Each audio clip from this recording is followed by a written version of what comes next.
Tell Me More podcast is being recorded on the lands of the Wurundjeri people of the Kulin Nation. We pay our respects to elders past and present and extend that respect to all Aboriginal and Torres Strait Islander cultures. My name is Olivia Molly Rogers and I'm excited to get comfortable in the uncomfortable with you and remind you that nobody is perfect and everybody has something going on behind the scenes that you may not know about. I hope you enjoy the podcast. Hello and welcome back to Tell Me More. Today our guest Bridget Hustwaite is many things. She is a very experienced radio host, television host, podcast host, producer, a best-selling author, and she is an incredible advocate for people living with endometriosis, which is the main reason that I wanted to get you on today. So thank you so much for joining me. Thanks, Livy. Thanks for having me. I'm excited to chat. Very nice intro. Oh, you're so many things. I feel like I probably missed some other things out, but just professional shit talker, I think. I mean, I wouldn't say that. I think you're amazing. I feel like I've been hanging out with you because I binged your book, To Endo, which was fabulous, and I had you in my ears. I wanted to finish it before you came on. So yesterday I was on a run and the audio book? Yeah, the audio book. Oh, how was that? Because I have a Kindle and then Audible and, you know, they connect. So like I could read a bit on my Kindle and then it takes me to the right spot on Audible. Right. Yeah. So then when I felt like reading you, I was reading you and then I was listening to you. It was good. Do you not like? The audiobook's so interesting. I obviously wanted to do it because like writing in your own voice and being a radio presenter, it was, you know, I would have really had a hissy fit if they were like, we're going to, because a lot of the time for some authors, they will get like a voiceover artist to do it instead of letting the author narrate their own book. That's what they did for me. So you didn't do it? I did like an audition for my own book. Oh my God. And they were like, nah. What?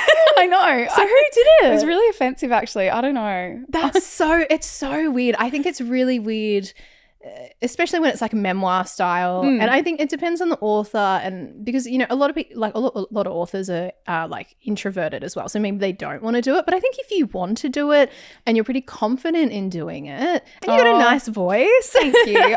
Initially I didn't want to because I was so sick of my book that I was like, I couldn't bear the thought of reading the entire thing out. Yeah, and it's very hard. The audiobook process is so tedious. I remember I took a week of annual leave from Triple J and used that annual leave to record the book for the week. So it didn't even feel like I had time off. It was whole days of just, you know, repeating lines, and it was very tiring, but like I obviously really wanted to do it. But yeah, I can't believe you didn't get to do yours. That's so shit. I know, that's okay. It's okay. We just bin that entire chapter, entire book. What it's like to be an author. So wouldn't do it again? Oh no. Like absolutely not? I don't know. Ask me in 5 years. Yeah. But at this point in time, no. It's very hard. I think people don't realize how hard it is writing a body of work, particularly if you don't find it comes as natural as maybe, like, I'm very jealous and suspicious of authors who enjoy it. I'm like, you're a psychopath. Like, how do you enjoy this process? Are there many that actually enjoy it? I've met a couple. Okay. Yeah, and I don't trust them. I just think it's such an amazing achievement, and like to have that body of work at the end, you're like, wow, I did that. But the process, I think we like glamorize it and romanticize it so much. Like, I'm going to go off, it's like a songwriter, I'm going to go off to a cabin or take like an Airbnb for the week and just write. And it's like, it actually doesn't just, you know, you have to be in a mindset. Oh, and for sure. It's a lot of pressure, and you think of word economy and how your voice and your tone is translated onto paper. And it's, yeah, I get you, like, not wanting to do it, you know. I feel like as you're talking, it's quite obvious that you're really in it at the moment. Like, you're writing something at the moment. Yeah, I've got like another body of work. So I am writing extensively at the moment. It's very different to How to Endo. It's more general. So I think, more people, more women will relate to it. But it's more personal as well. So it's, it's taking up, it's like the bane of my existence. I'm very fortunate to be able to write and like to be approached to write, especially when you consider like the creative climate and so many people out there pitching to publishers. Like, we're very privileged that I'm assuming you were approached. Yeah, like it's very hard to, if you're not approach to write a book to get a pitch across to publishers if you don't have a platform or whatever. But I don't want to sugarcoat the process and say it's all rainbows and butterflies, because it's fucking hard and traumatic, man. But it will be worth it. It'll be worth it, because How to Endo was amazing. I don't have endometriosis myself. I'm lucky. But I have learnt so much, and I'm so glad that I read it, because so many women in my life go through terrible times with endo. And I think I kind of was a little bit aware because of them, but your book just taught me so much, and I have so much more empathy, and I feel like now I'm going to be a way better friend when it comes to endo because of your book. Oh, so good. I would love for you to talk me through your personal experience with endo, and you know, how that sort of first presented, and diagnosis, and yeah, if you can take me back. Oh my God, it's like a TED talk, because it was like 12 years. Like, it took 12 years to get my diagnosis. So long story short, I got my period for the first time within the first week of high school.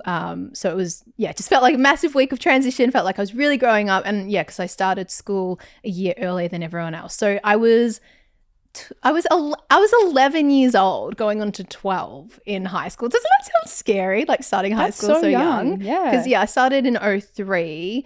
Everyone was turning 13, but I was turning 12. So I started year 7 as an 11-year-old. And you got your period as an 11-year-old. Yeah, wow. That's young, right? That's so young. But it started quite tame, quite normal, light.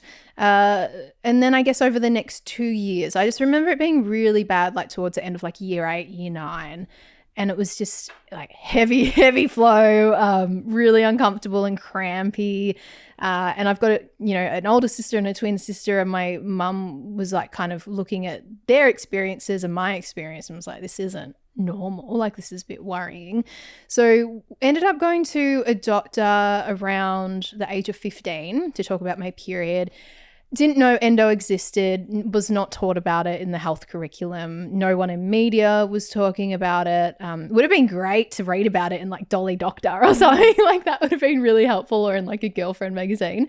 But it was just like a really generic consultation with a GP who was like, okay, well, naturally the next step is to go on the pill. And I think especially in that time, early mid-noughties, and look, I don't want to totally hang shit on the pill, because I know how helpful it can be for people, and especially in symptom management for endo, but it is different for everyone. I personally didn't have a good experience on it. I just didn't like how it made my body feel.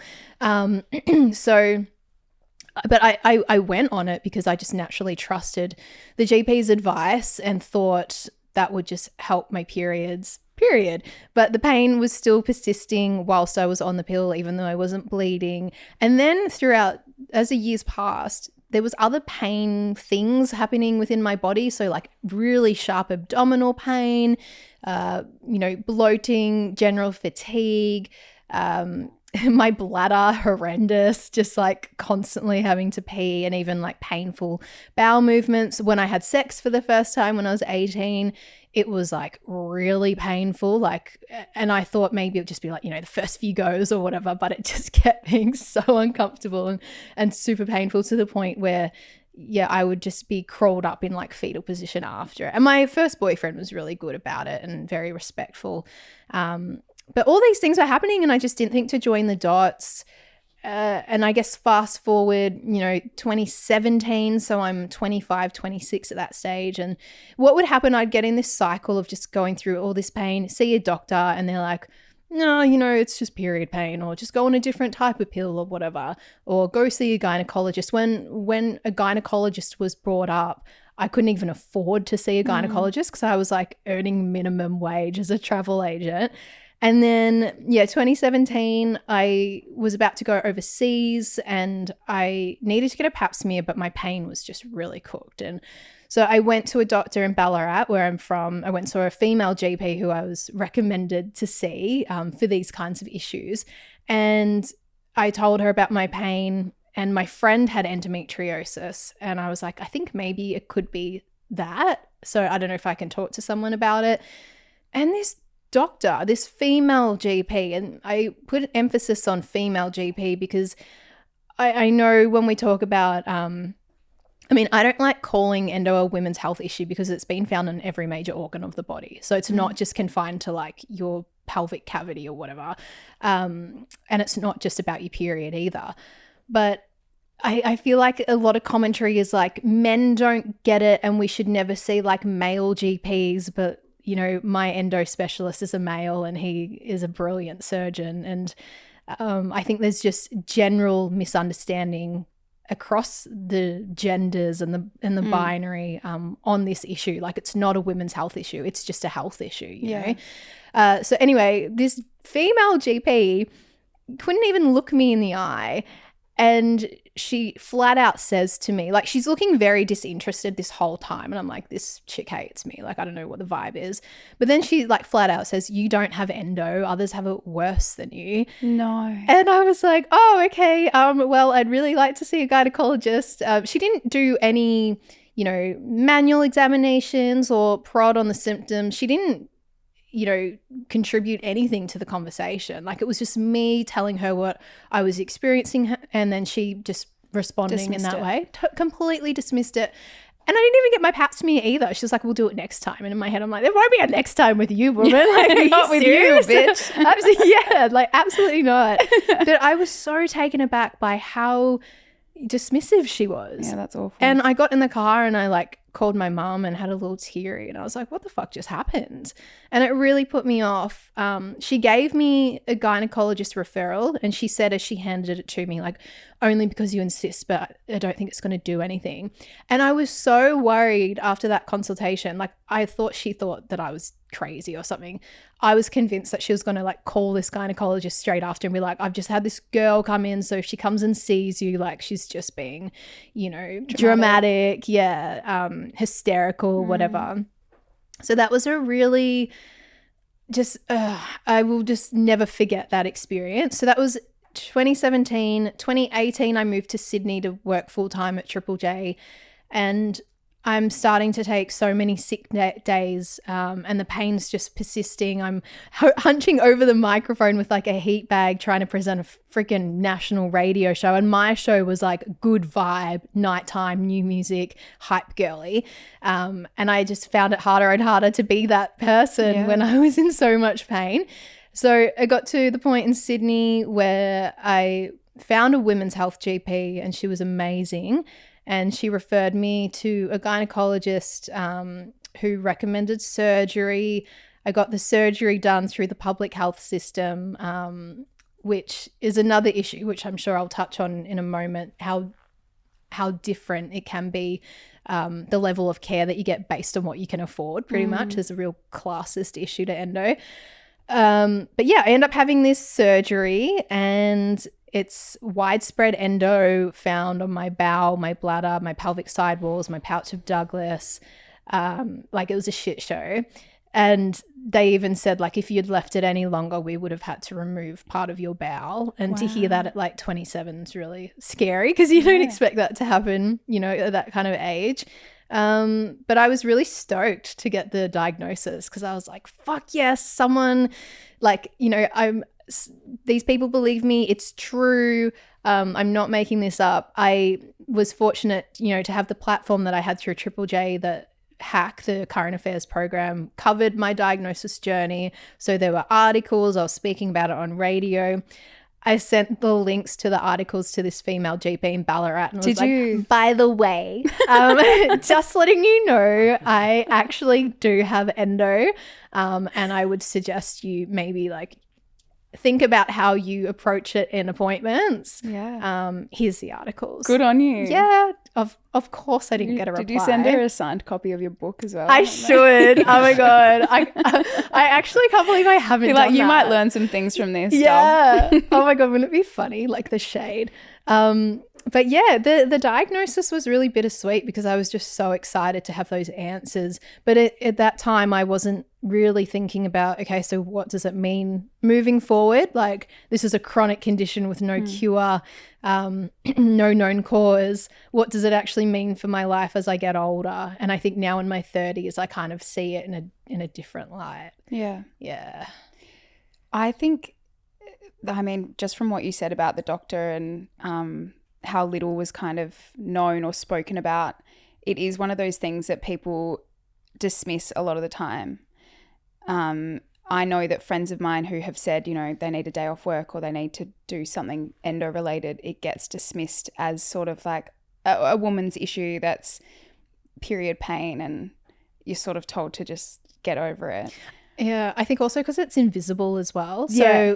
I look normal, whatever that means on the external, but it's a shit show inside. So, and the pain can be like, you can be fine one moment and then in a couple of hours you could just be, you know, bedridden. Yeah. So it's very hard for people to kind of get To a grasp on it. understand. Yeah.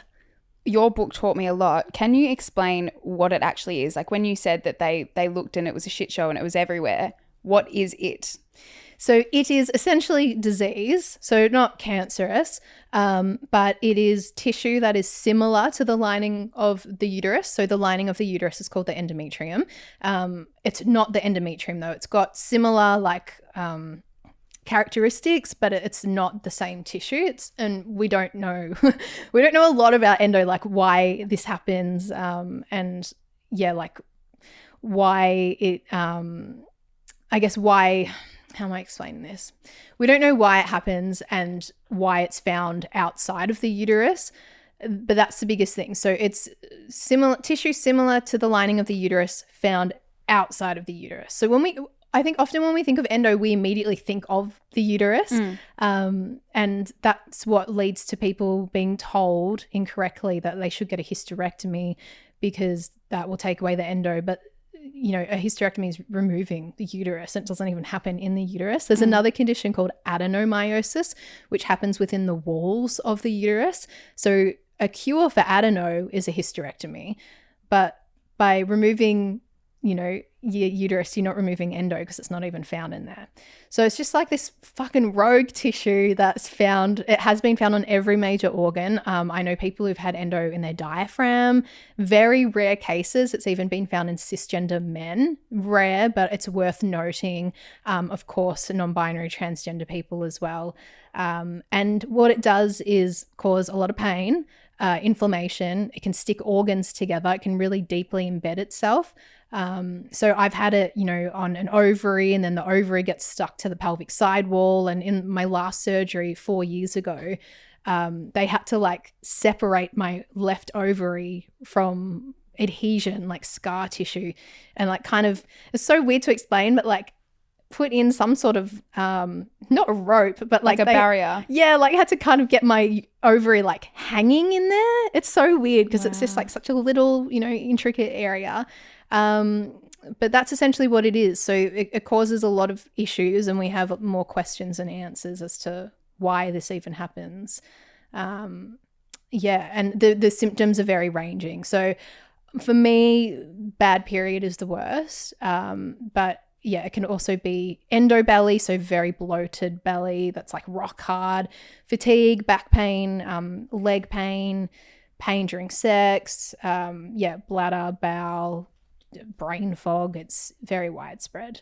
And you've had a couple of surgeries? Had two. Yeah. So the first one that I had in 2018, when I mentioned the public health system, so I didn't have private health at the time. So my only choice was to wait a couple of months, and it was to not have the gynecologist perform the surgery. He was kind of like training others to do the surgery. And I was like, yeah, I'll be the guinea pig, whatever. Like, what's the worst that could happen? But if I could have somehow known ahead of time, if only that it was like stage 4 endometriosis, so like very widespread, I probably would have, I don't know, tried to get some money together to like, you know, pay the full cost of the surgery, which is very expensive, because that's essentially what required me to have a second surgery because the endo wasn't removed correctly the first time around. Yeah, I found it really interesting you were talking about the two types of removal. Yeah. And I thought your explanation with the splinter was amazing. Can you explain that? Because I know people that have endo that have had, you know, 12 surgeries. Yeah. And I just thought that was kind of normal. But after what you were explaining in the book, I'm like, oh, that shouldn't be happening. Yeah. And it's really delicate territory because when we talk about these things, you don't want to shame people who have had so many surgeries. But because, then they think it's their fault or whatever, or that they should have known better. The simple fact of the matter is the state of care is just so horrendous, and we don't have enough fully trained endometriosis specialists to correctly remove the disease. So the two surgical techniques are ablation and excision. So in the context of the splinter, so this is from a surgeon in India who kind of put together this analogy of sorts. If you have a splinter in your finger, there's one option where you could just remove it from, like, kind of just trim over the top, but the root of it is still in your finger. So that's the equivalent to ablation. You can also liken it to a weed where you just burn off, the surface, but the root's still underground, right? So that's ablation. Excision is where you remove it from the root. So you kind of dig in there like a shovel. And then what was the other? It was like... The other one was to cut your finger off. Oh, so hysterectomy. It's like a hysterectomy, yeah. So that's, not helpful. Very dramatic. Yeah, and like, why have a hysterectomy when you could and you should be entitled to the gold standard of care, which is excision surgery, but it's very inaccessible in Australia. So those are the two surgical techniques. The students were being trained to perform excision surgery, and of course you only get better with experience. So look, I was the guinea pig. It is what it is, and I hope they're thriving surgeons now and I could help them. But yeah, I had to have a second surgery because endo was still there and it was still causing pain. But the thing is, like, that surgery, the last one that I had was nearly 4 years ago. I don't know if endo has grown back. The recurrence rate for excision is a lot lower because it's removed correctly from the root. Ablation, the recurrence is much higher because it's not fully removed. Yeah. I don't know if I still have it unless I go under the knife again. And the wait times post-COVID are horrendous. Like, even waiting to see like a specialist just for a consultation is like, Esme, who does kinky history. Yeah, so she's kind of going through an endo diagnosis at the moment. And she put on her Instagram stories recently that she, had a call for an appointment for that initial consultation. And people are waiting up to like 12 months plus just to have that conversation. Really? Yeah, so things have got like really bad post-COVID. I think there was a massive backlog from that period of lockdowns and surgical delays. But I don't know if I still have it in me unless I go under, and it's just, it's just a shit thing to kind of constantly be thinking about because I still have symptoms that I can somewhat manage, but then there are some other symptoms like my bladder completely cooked at the moment. Oh, no. And I'm kind of thinking, God, I hope like endo's not back on my bladder or whatever, or maybe I just need to go see my pelvic floor physio again. But that's just the shit thing. It's just knowing that, oh, this is chronic. Yeah. Like, you don't just have surgery and you're fixed. And especially with how long it takes to get a diagnosis and all the pain that you're experiencing, the responses that your body kind of creates in response to the pain to protect you, you don't just instantly lose them as soon as you have surgery. Like, you have to go have pelvic physio to unlearn muscle tension and all that stuff. Like, it's like a domino effect on... Yeah, I couldn't believe the amount of specialists that you've had to see outside of just the surgeon. Yeah. And then the costs. I think you said you spent around $11,000 in a year across the board of like all of the specialists that you were saying. Yeah, that would be a pretty generous underestimation as well. I don't, it's too depressing to like to think about. And you can't girl math your way out of that one. No. It's you so can girl good. math around what you could have spent it on instead. I'm sure. So what does it present? You said you still have symptoms. How is it presenting at the moment, and then how are you managing that? So at the moment, mostly my bladder is just a bit cooked. Like, I just constantly need to pee. I have no shame talking about it because it's just so important to like normalize that conversation. Painful sex is still something from time to time, but it's very easy to communicate that with my partner. And, you just try different positions, or you just whip out the vibrator, you know, like Yeah. I really love the sex chapter in my book, because I think it can be a really defeating aspect of endo when it affects your sex life. You just think you're broken and something's wrong with you, and you're worried as to how that can compromise, intimacy and romantic relationships or just casual sex. But I think it's just like about redefining what sex means to you, and, having those other tools to help you get there. And that was a great chapter. I thought it was really powerful how you started with, your audience had written in describing how it feels for them having sex. Oh yeah. And it's very graphic, isn't it? It's just like barbed wire wrapped around your fallopian tubes or something. Like feeling like someone's like smashing your insides. Yeah, like a hot knife up there, it's very squirmy, but that is how it does feel for a lot of people, which sucks.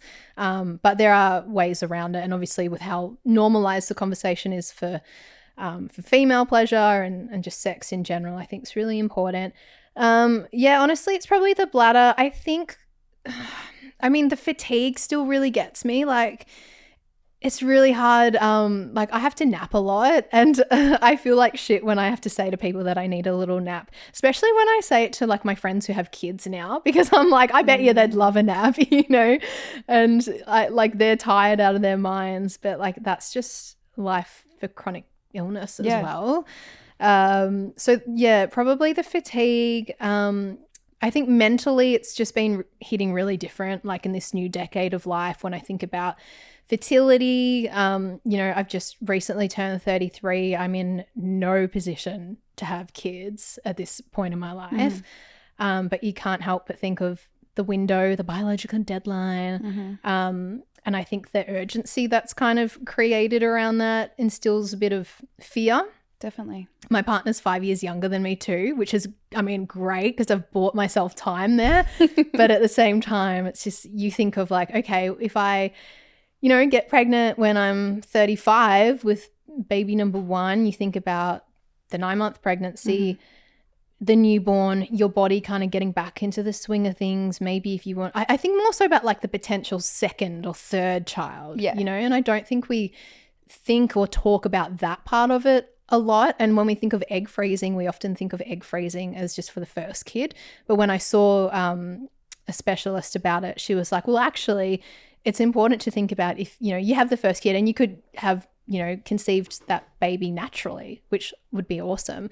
But then with the age thing, as you get older and potentially with endo complications, and you decide you want that second or maybe third kid, that's when egg freezing can be really beneficial. It's like, oh shit, like I've never thought about it. I've just thought about it just for the first one. Like, have you frozen your eggs? No, not yet. I've had the conversation. I've done like the tests and my count's healthy at the moment. My specialist was really good in the sense that, it's funny across all fields, but especially in the medical field, like unfortunately there are people who work in these capacities that will tell you to do something just so they get money. And it's really shit when it's like, to do with your body. Yeah. And like your quality of life. But I really appreciated how frank she was. And she was like, not instilling fear or urgency. She's like, like you're in a healthy relationship, like, and it seems serious. So like, if you want to try to conceive, like just try it naturally first. Your egg count, your quality of eggs and follicles or whatever, nothing to be concerned about right now. That's good. But look, if you want to do it in, 24 months, maybe that's an idea. But I don't think you should be jumping to it right now. And I was like, oh, that's actually not what I was expecting to hear, but I love that. Like, that's really good. That is good. Yeah, because I could very well just, conceive naturally. But yeah, I think that's just what's kind of occupying my mind space at the moment. I'm also navigating PMDD, which is just a fucking another, Can another you break that down? So, like with premenstrual dysphoric disorder, did I say that right? Premenstrual dysphoric disorder. It's a handful. Like if you say it 10 times, it's something that I've been aware of for at least 2 years in the lead up to my period.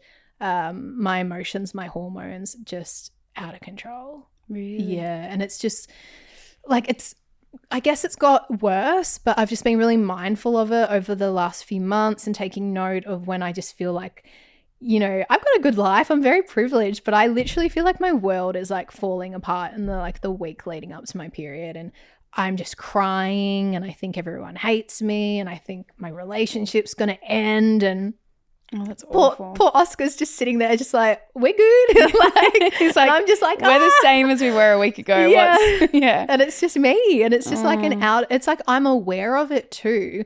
It's like an out of body experience where I'm aware of it happening, but I can't do anything about it. So just last week I went and saw my doctor again, and I was like, we really need to kind of crack down on it.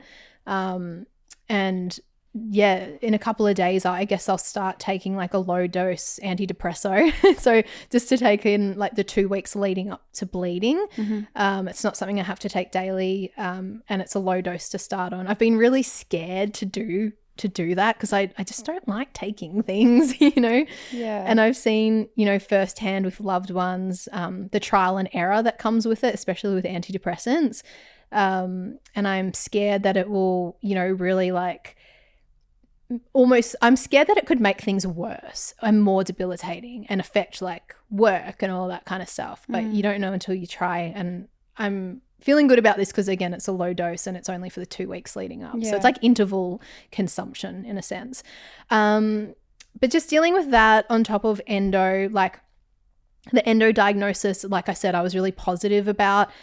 PMDD, I'm like, fuck this. Oh, honestly, you know, like, hormones. Yeah, it's just like an added stress and added complexity that I can't be fucked dealing with. And I'm sorry, I'm dropping so many F-bombs with it. It's fair enough. But it's just exhausting. How do you cope with the mental toll of having a chronic condition? Because a friend of mine who has endo, she said that she finds it really hard to not really be angry at her body and at herself, because she feels like when she's having a flare up that her body's letting her down. But obviously beating yourself up isn't helpful. But how do you not do that? How do you take yourself out of that mindset? I think it's just surrounding yourself with other people who are going through it and finding that community. And I mean, I hope with like a book like mine, it brings comfort to people in knowing that they're not the only one going through it. It's not their fault. And I think what doesn't help for a lot of people, you know, the average diagnosis is 6.5 years in Australia. When I was going through it, I think the average was between 7 and 12. That's like the worldwide average. It's a lot of time to stick in your head and think like, it's just me. My body's a piece of shit. I can't handle pain or whatever. So it's very easy to fall into these mindsets of, yeah, like my body's letting me down. I'm not living my best life. I'm defined by this condition. But you just have to be really kind to yourself. And also just remember in those moments of pain, like it's painful, but remember it's also your body trying to protect you as well.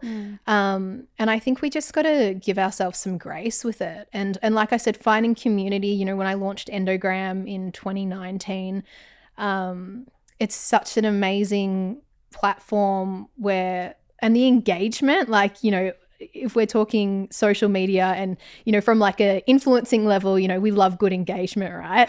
Fuck, like the engagement on Endogram is so hectic. It's really? So lit. Like it's so lit. But of course I'm not going to go on there and start spruiking like sunnies or anything like that.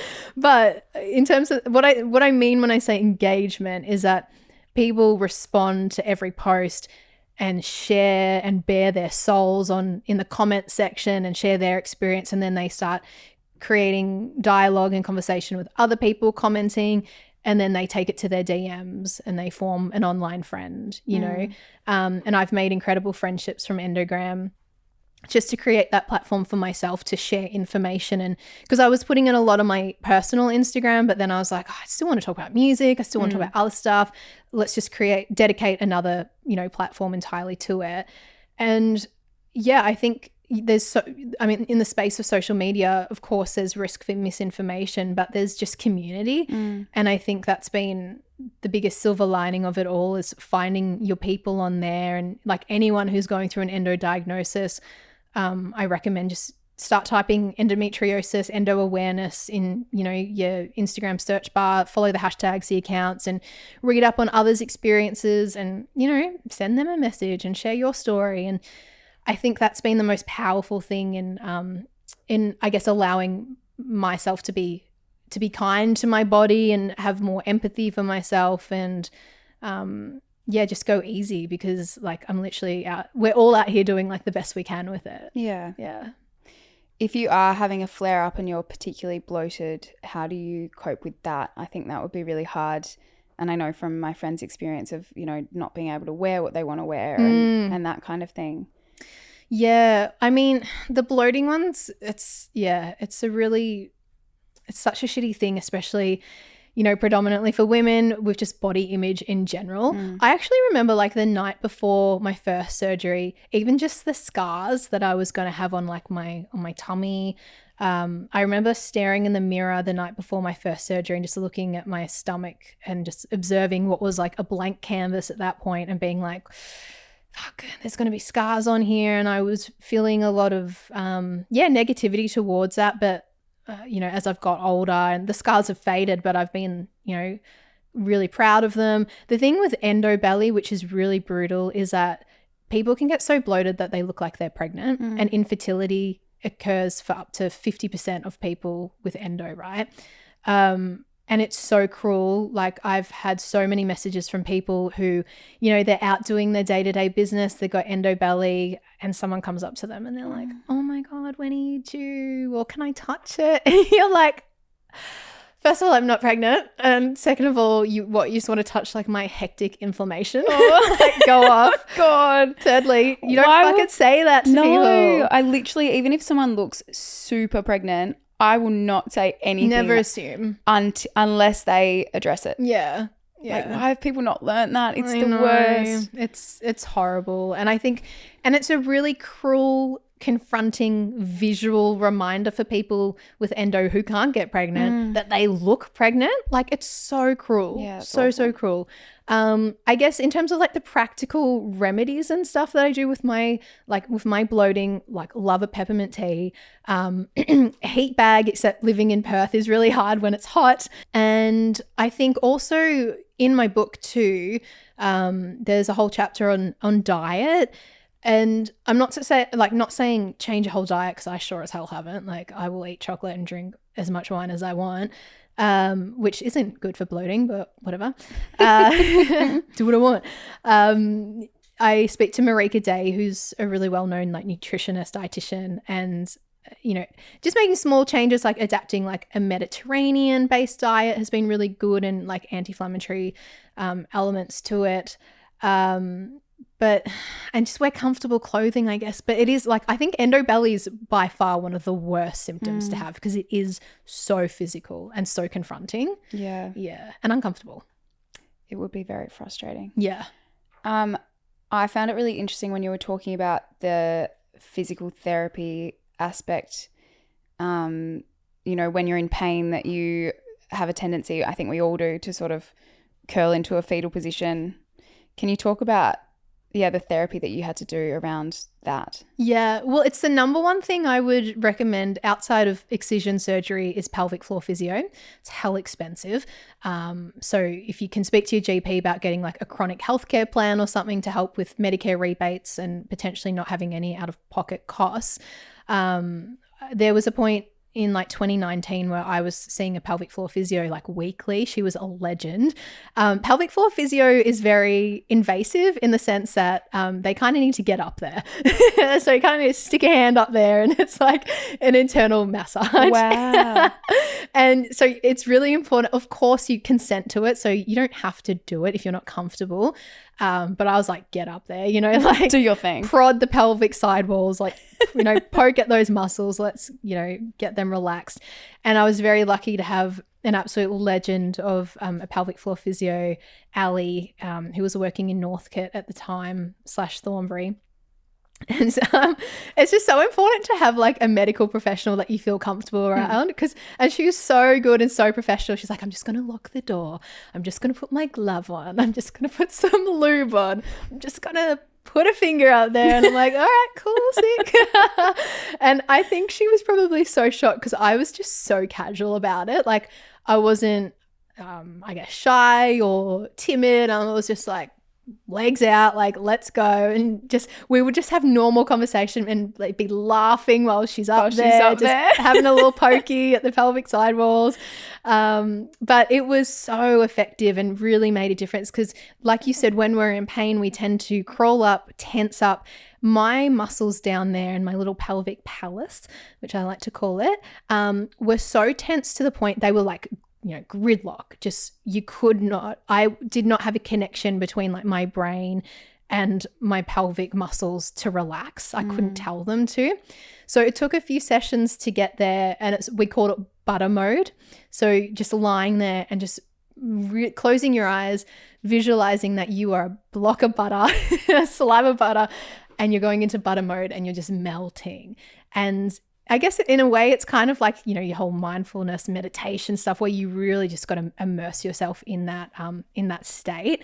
And it took me a while to get there, but I would just have to go into butter mode and learn how to relax my muscles. And it's crazy because that sounds like such a simple thing. Like, why can't you relax your muscles? But for so many people, like I said before, who go through this pain, and they go through this pain for years until they get the diagnosis, for me 12 years, you can get to the point where your body just does not know how to relax, and you have to learn things again. So pelvic floor physio was an absolute godsend, but like I said, hell expensive. And, that's another issue with the accessibility and cost of care is because it is, multidisciplinary. Am I saying that? Multidisciplinary, yeah. Multifaceted, whatever. It's not just surgery, like it's taking on other things. So if you do want to speak to a sexologist or even a pain psychologist to deal with the mental health side, a sexologist, pelvic floor. I went and saw a traditional Chinese medicine practitioner and tried some herbs and acupuncture, which I found helpful too. But again, it was adding up, and like to do all of that, and if to do that on a weekly, fortnightly basis, like you got no money. It's cost of living. What would you suggest people do in terms of management without breaking the bank then?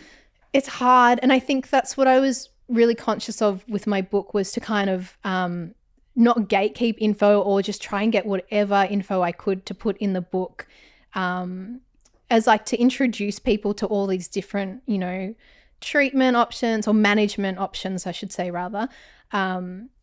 Because I think with a lot of them, you could go to, for some people, they might go and get acupuncture and be like, that didn't work and I just wasted $250 or whatever.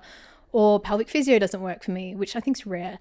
But I guess I tried to put as much info in the book for practical things you can do at home, pelvic stretches. It's like utilizing a lot of online resources.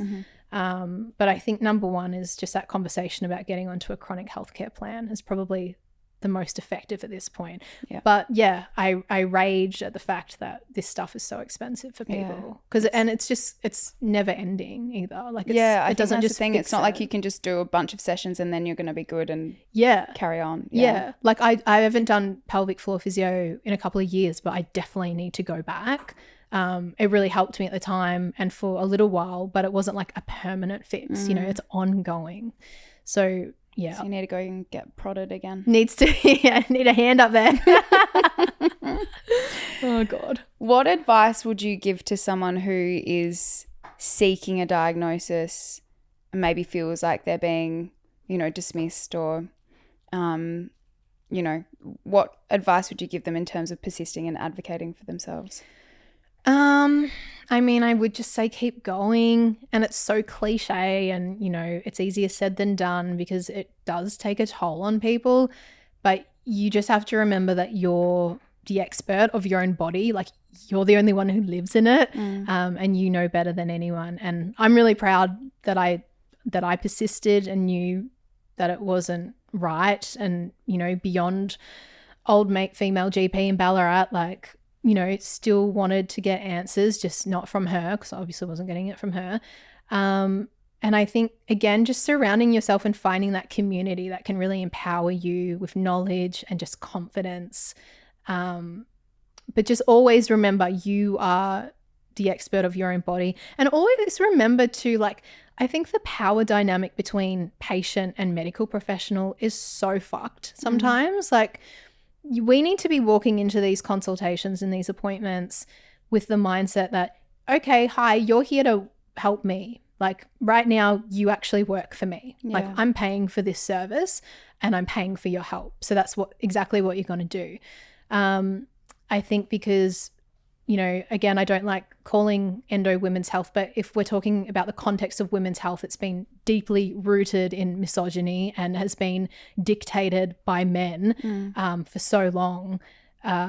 We have just kind of, you know, become smaller because of it. And we walk into these consultations intimidated and complicit. And that's not how we should be. So, you know, we need to grow some balls and get in there and just remember that they actually work for us. Yeah. Yeah. That is really good advice. And go in with your stompy loafers. Yeah, wear some big chunky shoes. Kick the door down. And actually, we were saying before, I feel like when I put these shoes on, I'm like, I feel like I'm ready for anything. So yeah, getting shit done. Get some chunky shoes. I'm going to get a diagnosis today. Where can people, you mentioned Endogram, where can people find more resources from you and support from the endo community? Well, I repost a lot of other accounts, content and information on my stories and stuff. It's very it's a great relationship within the endo advocacy groups online, is that we all share each other's content and point towards other people. There's another account that I love. It's called Endo Girls Blog, and it's these two chicks from America who they're so involved. And they give really great scientific information, and they're also qualified to learn kind of the more kind of medical, like the funny big words, like the real technical side of stuff. And I don't understand a lot of it, but they're like, you know, they link it back to friggin' chemistry and all of this shit. So it's just about like resharing all this content. Yeah. You know, there's some good resources on the endo organizations. I'm quite critical of like the endo organizations in terms of what they're advocating for and what they're pushing for in terms of government support and funding, because I think there's a lot of talk on, you know, let's find a cure. And it's like, don't know how long that's going to happen, but the more immediate thing we could be doing right now is putting funding into more training for specialists and making the right, you know, the treatment that we have right now in terms of excision surgery, making that more accessible for people who live in remote areas, for people who don't have private health insurance. We are all like, it should be a basic human right to have the same level of care when it comes to any health issue, but especially a chronic one like endo that, you know, is so common. So look, the endo organizations have good resources on their websites, but I think they should be doing more in terms of, you know, helping in terms of making this care more accessible. Yeah. Yeah. Not to get political or anything, but the system's broken. Yeah. Thank you so much for sharing all of that. Thanks. How's your brain? I feel like it can be such an overload of info. I'm like swamped with endo after listening to your book and everything, but I love it. And now in person. No, I've learned so much from you and I really appreciate it. But I want to wrap this up with oranges and lemons. Yep. I think you came up with your lemon before, but your lemon is something negative that's happened and then your orange is something more positive. So, okay, what do you want me to start on? I think we start with a lemon so that then we finish on the positive. Okay, cool. Well, I kind of have two for the lemon, not to be like hell neg, but the first one is so superficial because it's like I'm wearing a linen skirt and the apartment that I'm in has a horrendous ironing board and I couldn't iron this skirt today and I'm very annoyed about it. So my lemon is a creased linen skirt that I'm wearing. But I also do want to say something more serious in terms of the lemon, and that is, I guess, what's happening in like Australia, across the world right now in terms, you know, we're talking about women advocating for themselves and stuff. And I'm just really frustrated with, I'm really frustrated with men at the moment. Oh, same. And I laugh just as a coping mechanism, I suppose. But in terms of men's violence and how I think what's personally frustrating for me is seeing how silent men are at the moment. I don't know if you're the same on like your social feeds and stuff. It's just women posting about this. And in the comment section on any posts about it, it's women being outraged, and, you know, maybe one man for every 100 women. Literally. Not all men. And that's what they say. Yeah. I literally had a conversation with a man about it the other day when there was another horrible article that popped up about another death, and he almost immediately was like, oh, you know, but it's not all men. And I'm like, I didn't even ask for your input, but also that's not a helpful argument. Why go straight on the defense? Yeah. You know, I'm baffled and so disappointed how silent guys are on it at the moment in terms of the conversation, even just understanding it. And it's beyond what's happening in Australia, of course, acknowledging like women and children in Gaza. I think even First Nations women in Australia are 6 times more likely to be a victim of this, higher risk of homicide. And I think it's just a major lemon right now, it's a huge lemon. And I can't stop thinking about it. So, you know, that's my lemon at the moment. I want men to like step the fuck up and talk and say something and acknowledge it. And when you acknowledge it, you know, don't just say family violence, gendered violence, like it's men's violence. Yeah. Straight up. Yeah. So that's my lemon. That's also you know, lemon. Fuck the crease skirt. There are clearly bigger issues. But the orange is the linen skirt. The orange is the linen skirt because I ordered from Dish for the first time and I was really scared because I hate online shopping. So I got small tits, big hips, and it's very hard to find the right sizing. Yeah. We fall through the cracks. But Dish had this mad like extra 20% off sale items, and I got like 9 items for $350. Oof. And so much linen, and everything that I got was like chef's kiss. Fits like really a glove. Oh, I love that for you. Yeah, and I feel like cool. I feel like I'm building a capsule. Yes, love that. Yeah, so I'm in my stylish linen Dish era, and I'm here for it. Happy to be here. Late so but happy. I do love Dish as well. These pants are Dish. Love. This is not an ad. Dish, you should sponsor us. Send us shit. My lemon is the same. I haven't been able to stop thinking about it. I've been really emotional this week. The smallest thing will make me cry. It could also be hormones, but the situation on top of that is just really getting me down.